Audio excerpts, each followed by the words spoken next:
When taking risks, you have to look at worst-case scenarios. And Nancy Pelosi must be holding some pretty high cards because it looks like her trip to Taiwan is a big gamble. What does she know that we don't? Or is Nancy getting sloppy? Nancy is reportedly supposed to land in Taiwan tomorrow. And Chinese propagandists are already threatening to shoot her out of the sky. Are the Chinese bluffing? We don't know.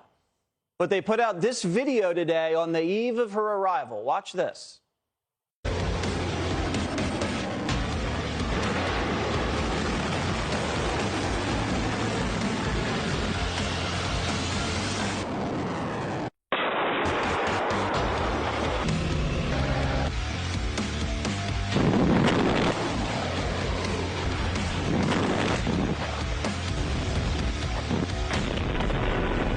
They say the U.S. military is prepared for action, and we've deployed a carrier strike group, the USS Ronald Reagan in the South China Sea, and we have a Marine Expeditionary Unit, the USS Tripoli, just south of Japan. But it's not just the Chinese Nancy has to worry about. The president is very unhappy with the speaker's trip. Very unhappy. The Biden family has a lot of money at stake in China. They've paid his son and his brother over $6 million. A diamond, not to mention.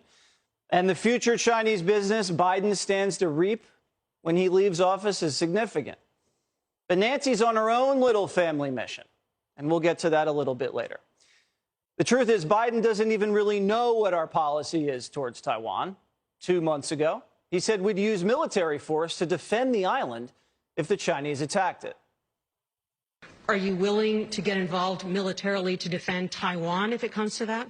Yes. You are? That's the commitment we made. And now Joe's saying the military doesn't want Nancy to go.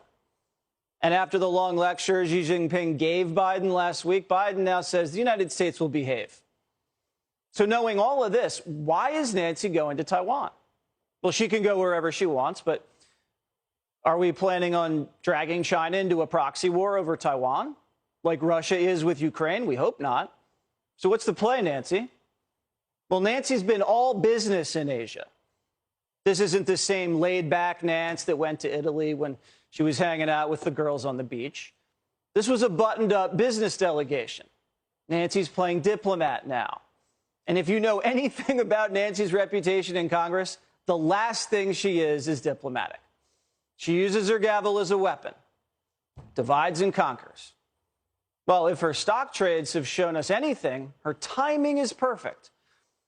And can you think of a better way to distract from your husband's DUI hearing on Wednesday than to fly into an Asian hornet's nest and scramble the U.S. Navy? She hits Taiwan Tuesday. Then the papers Wednesday are going to run with that headline, not Pauly P's sweetheart deal by our good friend Allie in Napa County. Hey, Allie. We don't believe in coincidences when it comes to Nancy Pelosi. But there's always more than meets the eye in the Pelosi family. Since Nancy's already taking a risk, might as well hit two birds with one stone. Let's not forget, big money in Taiwan. They just happen to be the biggest chip manufacturer in the world.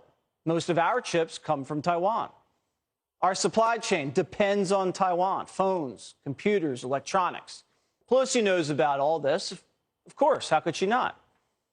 Diamond Hands Pauly P had to take the first loss of his life when primetime caught him holding NVIDIA options before Nancy passed the chips bill. So this is a second bite of the apple, we suspect.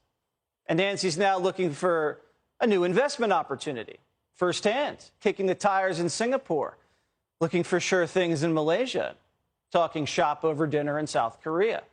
All major tech manufacturing hubs for U.S. industry. I'm sure Nancy never would dangle potential taxpayer investments in these countries.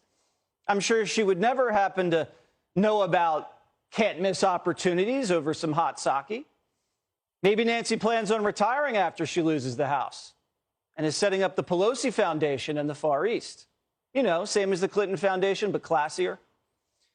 You can never be certain what the Wolf of Washington's up to. She's looking at every angle.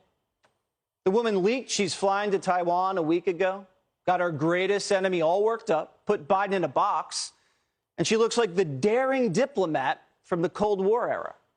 All eyes on the Queen of Napa, and all eyes off Papa, who on Wednesday learns his fate.